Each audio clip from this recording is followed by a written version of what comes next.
आप सभी सनातनी भाइयों एवं बहनों को मेरा प्रणाम है। बहुत दिनों के बाद मैं आपके पास आया हूँ। कारण आप मेरे चेहरे पे देख सकते हैं। मेरी माता का देहांत हो गया, जिस कारण से मैं नहीं आ पाया। अभी न्यूकश भी नहीं हुआ है। तो आप कहेंगे कि मैं क्यों चला आया वीडियो बनाने के लिए। कुछ बात ऐसी होती है ना कि जो बात किए बिना मन नहीं मानता है। मैं जब माता श्री के संस्कार के लिए श्मशान भूमि गया था, तो वहाँ पे जो मैं दृश्य देखा तो मैं सोचा कि इस पे एक वीडियो होना चाहिए, क्योंकि श्मशान भूमि को मुक्ति द्वार कहा गया है। बहुत से लोगों के अंदर भय भी होता है कि वहाँ नहीं जाना चाहिए, वहाँ नहीं निवास करना चाहिए, वहाँ भूत प्रेत होते हैं। तो मैंने जो वहाँ महसूस किया कि मैं भूल ना जाऊँ, इसलिए मैं इस वीडियो को बना रहा हूँ। तो आइए आज की वीडियो को शुरू करते हैं। अब श्मशान भूमि यानी वह स्थान जहाँ हर इंसान को एक न एक दिन जाना ही पड़ता है, वहाँ पहुँचना ही पड़ता है। हम सब रोज जीवन के लिए दौड़ते हैं, कोई पैसा कमाने के लिए, कोई नाम के लिए, कोई रिश्तों के लिए। पर क्या कभी हमने ठहर कर सोचा है कि ये सब हम कहाँ तक कर पाएंगे, कहाँ तक ये बातें चलेंगी। एक दिन तो सबको उस मुक्ति धाम तक पहुँचना ही है, वही जगह जहाँ सबका अंत भी होता है। और ध्यान दीजिएगा, यहीं से आत्मा की अगली यात्रा भी शुरू होती है। अब सवाल यही उठता है, श्मशान भूमि आखिर है क्या? बहुत से लोगों को जिज्ञासा होगा। यहाँ सामूहिक दाह संस्कार क्यों होते हैं? क्योंकि एक के बाद एक दाह संस्कार होते रहते हैं। इसे मुक्ति धाम क्यों कहा जाता है? और लोग यहाँ रहना या बसना क्यों नहीं चाहते हैं? क्या सचमुच यहाँ आत्माएं भटकती है, भूत प्रेत यहाँ रहता है? तो आइए जानते हैं। श्मशान भूमि, श्मशान शब्द संस्कृत से बना है शव जोड़ शाना, यानी वह भूमि जहाँ शव को शांत किया जाता, शव को शांत किया जाता है। हमारा यह शरीर 5 तत्वों से बना है, सभी जानते हैं। पृथ्वी, जल, अग्नि, वायु और आकाश। जब तक आत्मा इन 5 तत्वों को संचालित करती है तब तक शरीर जीवित रहता है। पर जब आत्मा शरीर से निकल जाती है तो यह 5 तत्वों का घर वापस अपने मूल में लौट जाता है। और यही कार्य होता है श्मशान में, जहाँ शरीर को अग्नि के हवाले कर दिया जाता है ताकि वह अपने मूल तत्वों में समा जाए।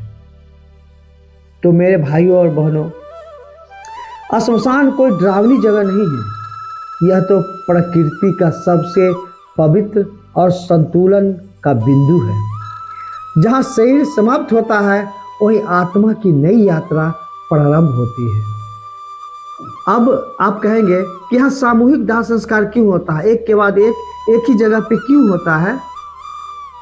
कई बार ये लोग पूछते हैं। एक ही प्रांगण में या एक ही नजदीक ही सभी का दाह संस्कार क्यों होता है?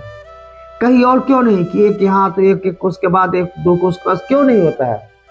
इसके लिए विचारना पड़ेगा। तर्क है आध्यात्मिक भी और सामाजिक भी। पहली बात, श्मशान भूमि में अग्नि तत्व की ऊर्जा सबसे प्रबल रहती है। जहाँ लगातार अग्नि जलती रहती है वहाँ वातावरण शुद्ध और ऊर्जावान होता है। ऐसे स्थान पर आत्मा को अपने मार्ग पर बढ़ने में सहायता मिलती है। दूसरी बात, अगर हर व्यक्ति अपने घर या खेत में दाह संस्कार करने लगे तो सोचिए वातावरण कैसा हो जाएगा। धुआं, राख और गंध, यह सब समाज के लिए अस्वस्थकारी है। इससे स्वास्थ्य पर प्रभाव पड़ता है। इसलिए हमारे पूर्वजों ने एक पवित्र स्थान तय किया। नदी किनारे या पोखरा किनारे या कहीं पे एक श्मशान भूमि को तय किया जाता है जहाँ यह प्रक्रिया विधि पूर्वक हो सके।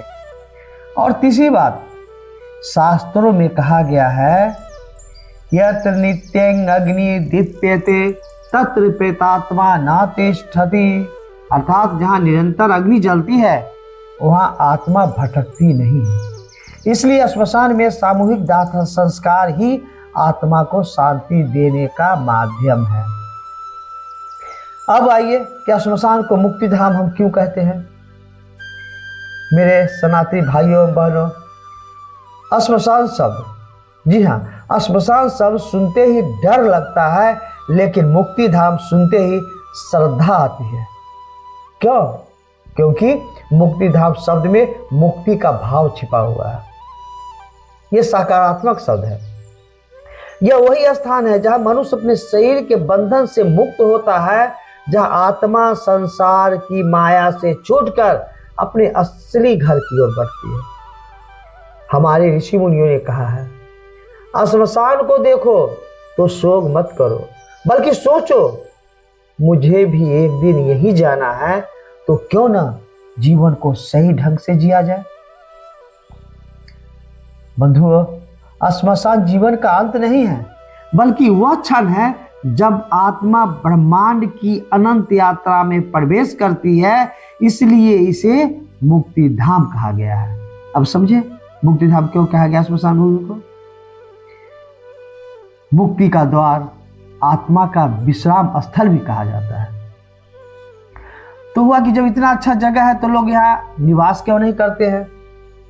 अब देखिए, अगर यह जगह इतनी पवित्र है तो सोचेंगे ना कि यहाँ लोग रहते क्यों नहीं है? इसका उत्तर बिल्कुल सरल है और गहरा भी है, सोचने वाली बात भी है। श्मशान भूमि में अग्नि, राख और मृत शरीरों के कारण एक विशेष ऊर्जा बनी रहती है। यह ऊर्जा बहुत तीव्र होती है, बहुत सूक्ष्म होती है। साधारण व्यक्ति उस ऊर्जा को संभाल नहीं सकता। इसलिए शास्त्रों में कहा गया है कि गृहस्थ व्यक्ति को श्मशान में निवास नहीं करना चाहिए। यह शास्त्र की बातें हैं। दूसरी बात, श्मशान का वातावरण मन में वैराग्य उत्पन्न करता है। देखते हैं ना, वहां जाने के बाद लोग कैसी कैसी बातें करते हैं। और संसार चलाने के लिए सक्रिय मन चाहिए, उत्साह चाहिए। अगर कोई रोज मृत्यु के दृश्य को देखेगा तो उसके भीतर संसार के प्रति रुचि कम हो जाएगी, वह विरक्त हो जाएगा, संसार से मोह माया छूट जाएगा। इसलिए कहा गया है वहां निवास मत करो, लेकिन कभी कभी वहां जाओ और जीवन का अर्थ को समझो। तीसरी बात, प्राकृतिक दृष्टि से देखें तो राख, धुआं और कार्बन शरीर के लिए हानिकारक है। इसलिए यह स्थान केवल एक उद्देश्य के लिए रखा गया है, जिसका नाम है अंत्येष्टि, यानी अंतिम संस्कार। जी हाँ, इसी के लिए इस जगह को रखा गया है कि यहाँ अंतिम संस्कार हो सके। तो अब लोग कहेंगे, क्या सचमुच यहाँ आत्माएं भटकती है? क्या यहाँ भूत प्रेत होता है? तो मेरे भाइयों एवं बहनों, यह सवाल लगभग हर किसी के मन में आता है कि श्मशान में आत्माएं भटकती है क्या? इस प्रश्न का उत्तर हाँ और नहीं दोनों कैसे हो सकता है। देखिए, आत्मा स्वयं में कभी भटकती नहीं, वह तो एक शुद्ध चेतना है। परंतु मृत्यु के बाद जब आत्मा शरीर छोड़ती है ना, तो कुछ समय के लिए वह संक्रमण अवस्था में होती है, यानी रिजर्व काल कह सकते हैं, रिजर्व स्टेज में होती है। जैसे कोई व्यक्ति एक घर से निकलकर दूसरे में जा रहा हो, अगर वह व्यक्ति बहुत आसक्त था धन, परिवार या अधूरे कार्यों से, तो उसकी आत्मा कुछ देर उसी स्थान पर ठहर सकती है, रुक सकती है। इसलिए कहा गया है कि मृत व्यक्ति के बाद पिंडदान, तर्पण और श्राद्ध किए जाए, ताकि उसकी आत्मा शांति से अगले लोक की ओर जा सके। जब लोग कहते हैं कि श्मशान में आत्माएं हैं, तो उसका मतलब यह नहीं है कि वहाँ डरावने वाले भूत प्रेत घूमते हैं, बल्कि वहाँ आत्माओं का संक्रमण क्षेत्र होता है, आत्माओं का ठहराव क्षेत्र होता है, एक सूक्ष्म ऊर्जा का कंपन होता है। जो व्यक्ति संवेदनशील होता है वह उसे महसूस कर सकता है। पर याद रखिए, श्मशान में डर नहीं, श्मशान में डर नहीं, श्रद्धा रखनी चाहिए, क्योंकि वहाँ आत्माएं नहीं भटकती, वहाँ तो मोक्ष की राहें खुलती है, वहाँ मोक्ष की राहें खुलती है।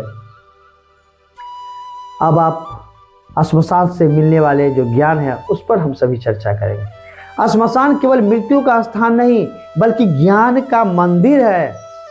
वहाँ जाकर हर व्यक्ति समझ सकता है कि धन, रूप, पद, पैसा सब क्षणिक है। श्मशान में कोई अमीर या गरीब नहीं होता, सबकी चिता एक जैसी जलती है। कोई सोने की लकड़ी से नहीं जलता और कोई मिट्टी की लकड़ी से भी नहीं जलता। श्मशान हमें सिखाता है कि जीवन में झगड़ा, अहंकार, ईर्ष्या, इन सब का कोई मूल्य नहीं है। जो साथ जाता है वह केवल कर्म और प्रेम है। यही कारण है कि हमारे संतों ने कहा है, श्मशान जाओ, शोक मत करो, केवल सोचो, क्योंकि वहां जाकर इंसान सच्चा जीवन जीना सीखता है। तो मेरे सनातनी भाइयों एवं बहनों, कभी सोचा है कि महादेव श्मशान में क्यों निवास करते हैं? कहा जाता है ना, श्मशान के वासी महादेव। क्यों शिव को श्मशान के अधिपति कहा जाता है? क्यों? क्योंकि श्मशान वह स्थान है जहाँ माया का पर्दा हट जाता है। वहाँ न कोई अहंकार बचता है, न झूठा गर्व। वहाँ बस सत्य, मन निर्मल और निर्विकार भाव से रहते हैं। इसलिए शिव को कहा गया है भूतनाथ, श्मशानवासी, महाकाल। वे वही रहते हैं जहाँ मृत्यु का भय समाप्त होता है, क्योंकि जहाँ भय नहीं वहाँ ही सच्चा शिवत्व प्रकट होता है। अघोरी और साधक श्मशान में साधना इसलिए करते हैं क्योंकि वहाँ उन्हें जीवन मृत्यु के बीच की सीमाएं मिटती दिखती है। वहाँ वे समझते हैं, मैं शरीर नहीं आत्मा हूँ, मैं शरीर नहीं आत्मा हूँ, और यही आत्मज्ञान उन्हें शिव से जोड़ देता है। श्मशान केवल श्मशान भूमि नहीं है, वो पर्यावरण और प्रकृति का साथी भी है। श्मशान के चारों ओर जो वृक्ष लगाए जाते हैं वे केवल हरियाली के लिए नहीं बल्कि ऊर्जा संतुलन के लिए होते हैं। देखे होइएगा आप, वृक्ष जो लगे रहते हैं, पीपल, बरगद, बेल, नीम, ये वृक्ष प्राण वायु छोड़ते हैं, इसलिए उसे लगाया जाता है, और वायु में फैली नकारात्मकता को वो सोख लेते हैं। इसलिए पुराने समय में कहा गया है, श्मशान भूमि को कभी निर्जन मत छोड़ो, वहाँ वृक्ष लाओ, बड़े बड़े वृक्ष को लगाओ, वहाँ दीपक जलाओ, क्योंकि यह स्थान प्रकृति और परमात्मा दोनों की उपस्थिति का संगम स्थल है। श्मशान हमें दर्शन भी सिखाता है, मृत्यु नहीं जागरण का अवसर। बंधुओं, श्मशान जाना किसी अशुभ कार्य का संकेत नहीं है, बल्कि यह वह क्षण है जब इंसान खुद को पहचान सकता है। श्मशान हमें बताता है कि शरीर यानी हम सभी का शरीर अस्थायी है, यह अस्थायी नहीं है, पर आत्मा शाश्वत है। जो इस सत्य को जान लेता है वह न मृत्यु से डरता है न जीवन से भागता है। हमारे ऋषि मुनियों ने कहा है, श्मशान में भय नहीं, ध्यान लगाओ, ध्यान। श्मशान में भय नहीं, ध्यान रखो, क्योंकि वही स्थान है जहाँ आप देख सकते हैं कि जो कल था आज नहीं है, जो कल था आज नहीं है, और जो आज है कल नहीं रहेगा। तो क्यों ना उस बीच के समय को अच्छे कार्यों में लगाया जाए। बस यही होना चाहिए। एक अंतिम विचार, श्मशान का एक संदेश समझ लीजिए। मेरे सनातनी भाइयों और बहनों, श्मशान हमें डराने नहीं बल्कि जगाने आता है।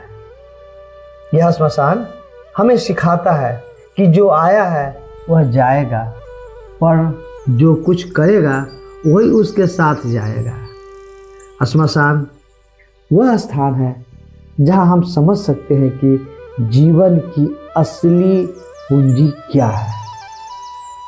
प्रेम, करुणा, सत्य और कर्म, यही असली पूंजी है। इसलिए अगली बार जब किसी मुक्ति धाम से गुजरें तो डरिए मत।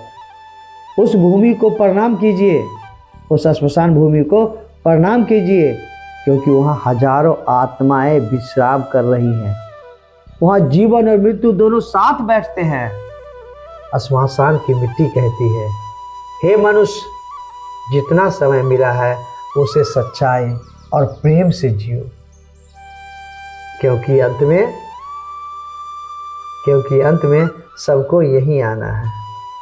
और यही है मेरे सनातनी भाइयों और बहनों श्मशान भूमि की सच्चाई, जहाँ मृत्यु नहीं मुक्ति निवास करती है, जहाँ भय नहीं शांति राज करती है, जहाँ अंत नहीं बल्कि अनंत की शुरुआत होती है। हर हर महादेव, जय भोलेनाथ की, जय हो श्मशानवासी की।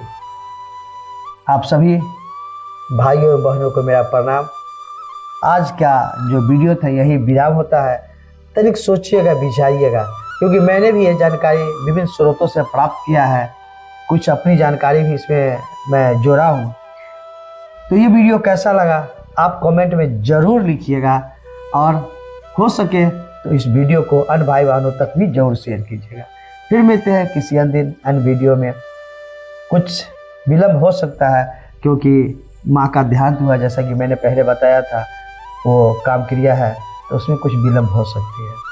इसलिए इस वीडियो को तब तक देखिए और लोगों को शेयर कीजिए। फिर मिलते हैं कुछ दिन के बाद। आप सभी को मेरा प्रणाम।